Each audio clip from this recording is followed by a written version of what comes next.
But I wonder, I've got one of your comment pieces, which you've written today, I think, your column, and what you're asking, and I think it's a great question, you're wondering more and more if the world is better off thanks to Gorbachev. War in Ukraine, you pointed out a united Germany, whose huge power has unbalanced the whole of Europe. You say Britain's influence and prestige in the world has sunk.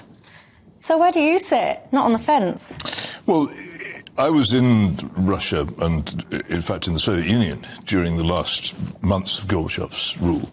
And he's very like Margaret Thatcher in this way, in that far more people in foreign countries admire him than in his own. He was deeply unpopular in Russia for a number of reasons. People felt that he had mismanaged the reforms that he'd set out to do, that he'd made the country in many ways worse, and he'd also sent it down the plug hole.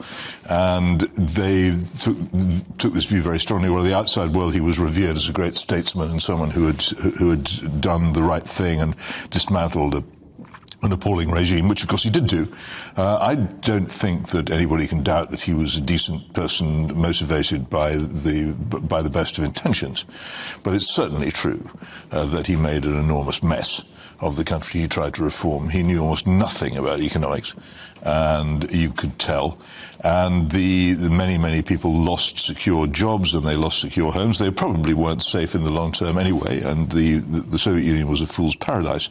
But to accept the idea that you should bring in market forces into a country of that kind was, of course, the most gigantic folly. And Yeltsin, who succeeded him, followed with that and turned the country into an autocracy, by the time he left, into an autocracy increasingly governed by oligarchs and chaos. So it has to be questioned, doesn't it, whether he's died. We speak with respect to him. The question has to be asked whether he was a good thing or a bad thing. For this country, I think in general probably a bad thing.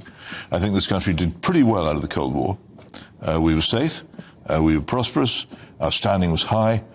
We had very few problems with our European neighbours. Since the end of the Cold War, most of those things have ceased to be the case.